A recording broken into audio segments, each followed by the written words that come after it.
Movie शुरू होती है और हम एक लड़की ग्रेस को देखते हैं जो कि अपने बॉयफ्रेंड जैक के साथ फ्लैट में रहती है। यहाँ ग्रेस कहीं जाने की तैयारी कर रही थी। इसी बीच उसे पुलिस ऑफिसर फ्रैंक का फोन आता है और उसे बताता है कि उसे उसकी फैमिली से जुड़ा कुछ सामान मिला है। असल में ग्रेस बचपन से ही अनाथ थी और वो अपने पेरेंट्स को अभी तक ढूंढ रही थी। खैर यहाँ जैक उसे अपने पेरेंट्स से मिलने के लिए कहता है, जिसे वो सुनकर काफी एक्साइटेड हो जाती है और कुछ टाइम में ही वो दोनों वहाँ के लिए निकल पड़ते हैं।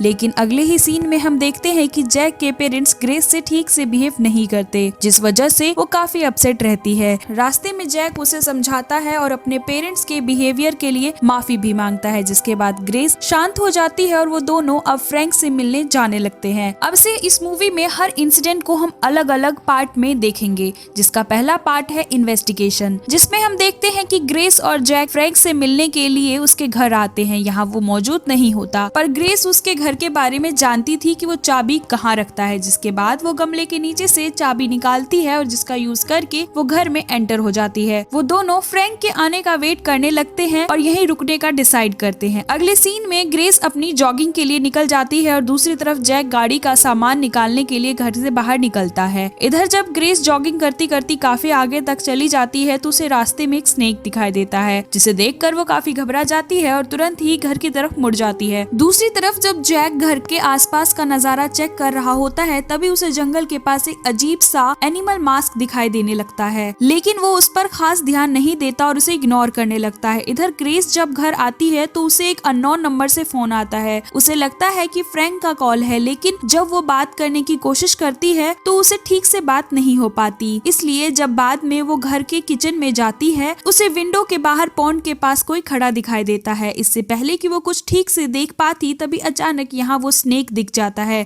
जिससे डर कर उसके हाथ में जो ग्लास था वो टूटकर उसके पैर में ही लग जाता है। अब जब वो वापस से पॉन्ड के पास देखती है तो इस वक्त वहाँ कोई भी नहीं था। कुछ टाइम बाद यहाँ जैक आ जाता है और उसके पैर में से कांच के टुकड़े को निकालकर पट्टी बांध देता है। रात के वक्त जैक उसे जंगल में दिखने वाली चीज के बारे में बताने लगता है और कहता है कि ये जगह काफी अजीब है, लेकिन उसे इस बात से फर्क नहीं पड़ता और वो कहने लगती है कि फ्रैंक के आने तक उसे यहाँ स्टे करना पड़ेगा। ये सुनकर जैक को उसकी बात माननी पड़ती है, जिसके बाद वो दोनों किस करने लगते हैं। तभी सीन दूसरे पार्ट में जाता है जिसका नाम द सेडक्शन था। यहाँ जैक बाथरूम में नहा रहा होता है और ग्रेस अभी भी सो रही होती है। इसी बीच उसे एक बुरा सपना आने लगता है, जिसमें वो देखती है कि एक लड़की को किसी ने पोजेस कर रखा है और वो हवा में लटक रही है। इसी बीच उसके सामने एक जिसने वही मास्क पहना हुआ था जो कि जैक को जंगल में दिखाई दिया था। वो पर्सन यहाँ ग्रेस पर रिचुअल करने लगता है, जिसके बाद वो वश में आ जाती है। दूसरी तरफ जैक जब नहाने के बाद दरवाजा खोलने की कोशिश करता है तो उस वक्त वो दरवाजा लॉक था, जिसके बाद वो किसी तरह दरवाजे को तेजी से धक्का देकर खोल देता है। वो ग्रेस के पास जाता है और उसे उठाकर कहने लगता है कि हमें यहाँ से जाना होगा, ये जगह बिल्कुल भी ठीक नहीं है। अब ग्रेस भी उसकी बात मान लेती है क्योंकि उसने भी सपने में कुछ अजीब चीजें देखी थी। अब जैसे ही जैक अपना सामान लेकर घर से बाहर निकलने की कोशिश करता है तभी वो दरवाजे पर एक मरी हुई बिल्ली को देखता है, जिसके चारों तरफ एक डिमन का सिंबल बना हुआ था।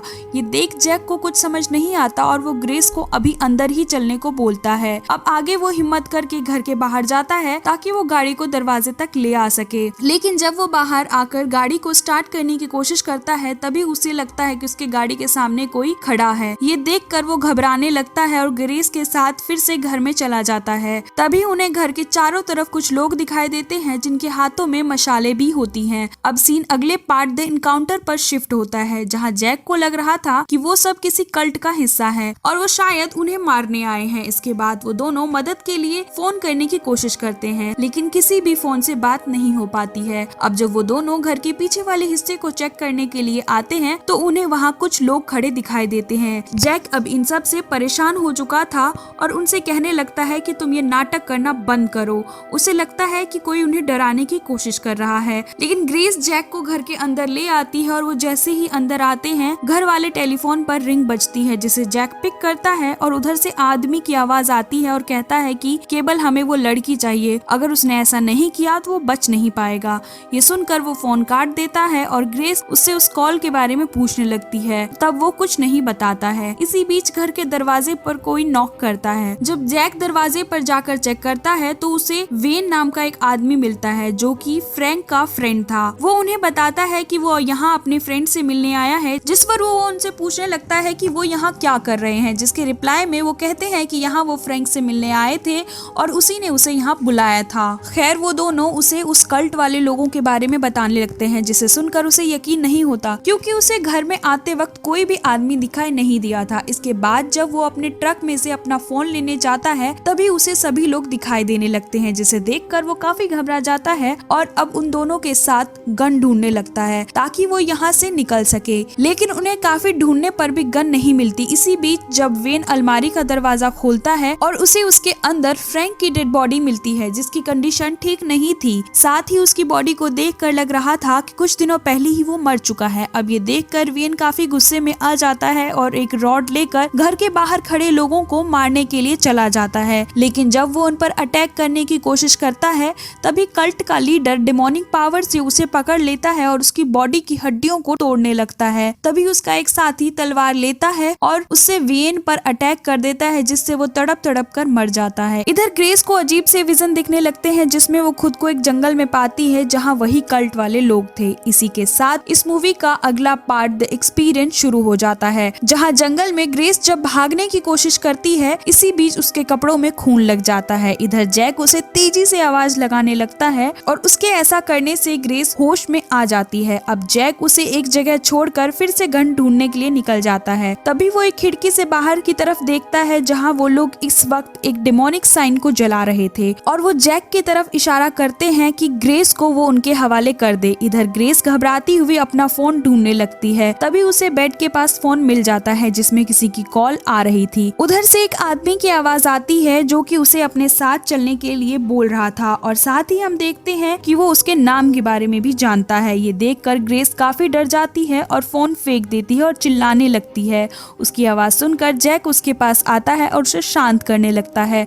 तभी वो दोनों देखते हैं कि गन असल में फ्रैंक की डेड बॉडी के पीछे पड़ी हुई है। इसके बाद वो उसके पीछे से गन निकाल लेते हैं, लेकिन उस गन में एक भी बुलेट नहीं थी, जिस वजह से वो दोनों दूसरे कमरों में बुलेट देखने लगते हैं। उन्हें एक कमरे में बुलेट रखी हुई मिल जाती है और जैसे ही वो दोनों उसे लोड करने वाले होते हैं तभी यहाँ एक कल्ट का आदमी आ जाता है और जैक पर अटैक करने लगता है। वो ग्रेस को दरवाजे से बाहर कर देता है और खुद जैक को चाकू के जरिए मारने लगता है। ग्रेस जल्दी से दरवाजा खोलती है और गन के जरिए उस आदमी को शूट करके मार देती है। अब यहाँ से मूवी का अगला पार्ट द रिचुअल शुरू होता है, जहाँ हम देखते हैं कि उन दोनों को उस कमरे में एक बुक मिलती है जिसमें एक सरपेंट डेमन उटकेना के बारे में लिखा हुआ था। उसमें उन्हें पता चलता है कि 400 साल पहले तीर्थ यात्रियों को काफी टॉर्चर किया गया था, जिस वजह से उन्होंने क्रिश्चियनिटी को ठुकरा दिया था। उसी बीच उन लोगों की मुलाकात उटकेना के डेमन से हुई थी। वो लोग उसी को गॉड मानकर उसकी पूजा करने लगे। अब इस बात से परेशान होकर रेड इंडियंस ने इस तरह के रिचुअल करके उटकेना को जमीन में दफन कर दिया और तभी से उन लोगों का मानना है कि डेमन फ्यूचर में जरूर वापस आएगा, लेकिन उसे दुनिया में वापस बुलाने के लिए एक होस्ट की जरूरत पड़ेगी और ये उसी रात हो सकती है जो लॉन्ग नाइट यानी कि आज की रात है, जिससे हमें समझ में आ जाता है कि वो कल्ट डेमन के गुलाम है और ग्रेस को होस्ट बनाकर उटकेना को वापस जिंदा कर लेंगे। अब ये सब बुक में देखकर वो दोनों काफी घबरा जाते हैं। इसी बीच उस कमरे में कल्ट का एक और आदमी वहाँ आ जाता है और जैक की कमर पर अटैक कर देता है, जिससे वो थोड़ा सा घायल हो जाता है। तभी वो दोनों उसे कमरे में बंद करके बाहर आ जाते हैं।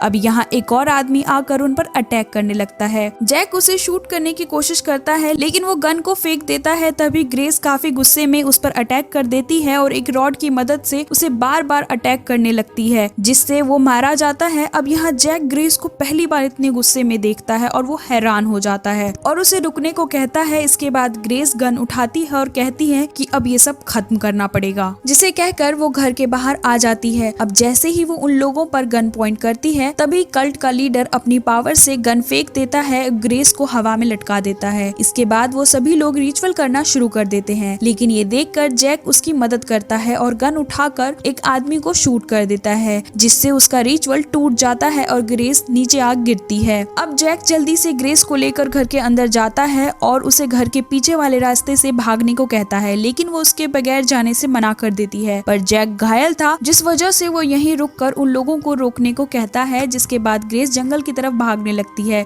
इधर जैक के आसपास वो लोग आ जाते हैं और सभी मिलकर उस पर अटैक करने लगते हैं, जिससे वो काफी ज्यादा घायल हो जाता है। दूसरी तरफ ग्रेस को जंगल में भागते भागते हुए एक लड़का और लड़की आपस में इंटीमेट होते हुए दिखाई देते हैं। ये लड़का और लड़की उसी कल्ट का हिस्सा थे, जिसे देखकर वो काफी घबरा जाती है और घर की ओर भागने लगती है। अब आगे हमें अगला पार्ट दिखाया जाता है जिसका नाम द कोमिटियल है। यहाँ ग्रेस घर आकर जैक को आवाज लगाने लगती है। इसी बीच वो देखती है कि उन लोगों ने उसे घर के बेसमेंट में बांध कर रखा हुआ है।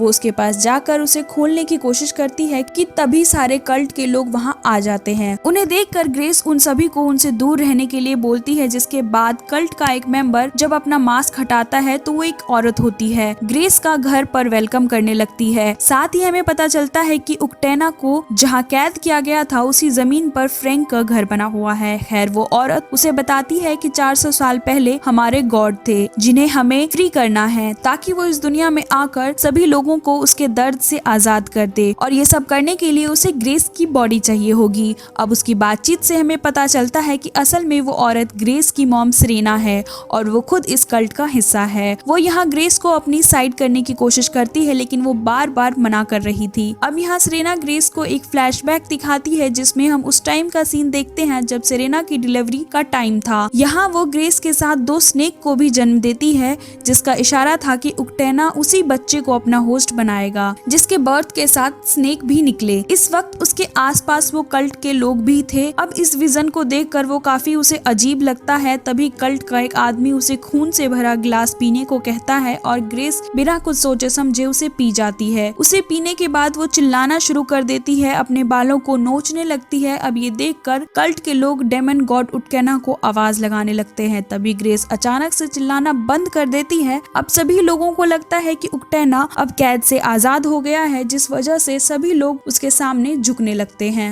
और हम देखते हैं कि ग्रेस को उक्टेना ने अपना होस्ट बना लिया है। सेरेना उसे कहने लगती है कि वो उसे आगे की राह दिखाए, जिस पर ग्रेस अपनी माइंड पावर से उसे मार देती है, लेकिन इसके बाद वो तेजी से चिल्लाने लगती है जिससे वहां मौजूद सारे कल्ट मारे जाते हैं। आगे हम मूवी के आखिरी पार्ट द रिन्यूअल को देखते हैं, जहां ग्रेस जैक के पास जाती है और उसे किस करने लगती है, लेकिन इसी बीच वो एक चाकू की मदद से उसे मार देती है। मूवी के आखिरी सीन में हम सुबह का टाइम देखते हैं जहां ग्रेस घर के बाहर की तरफ आ जाती है। तभी वो घर की बाउंड्री पर आकर रुकती है और सेरेना की बात याद करने लगती है, जिसमें वो कह रही थी कि उक्टेना उसी जगह पर 400 सालों से कैद था, लेकिन इस बार उक्टेना उस जगह को क्रॉस करके बाहर निकल रहा है, यानी डेमन अब आजाद घूमने निकल गया है। और इसी के साथ ये मूवी यहाँ एंड हो जाती है। अगर आप हमारे चैनल पर नए हैं तो अपना प्यार दिखाइए, चैनल को सब्सक्राइब करिए और बेल आइकन को दबाना बिल्कुल भी मत भूलिएगा। और अगर कोई भी आपको शिकायत करनी है तो कमेंट बॉक्स में हमें जरूर करें। और अगर आप चाहते हैं कि हम किसी और मूवी का भी एक्सप्लेनेशन वीडियो बनाएं तो आप हमें सजेशन दे सकते हैं और हम कोशिश करेंगे कि हम उस फिल्म की भी एक्सप्लेनेशन वीडियो जरूर बनाएं।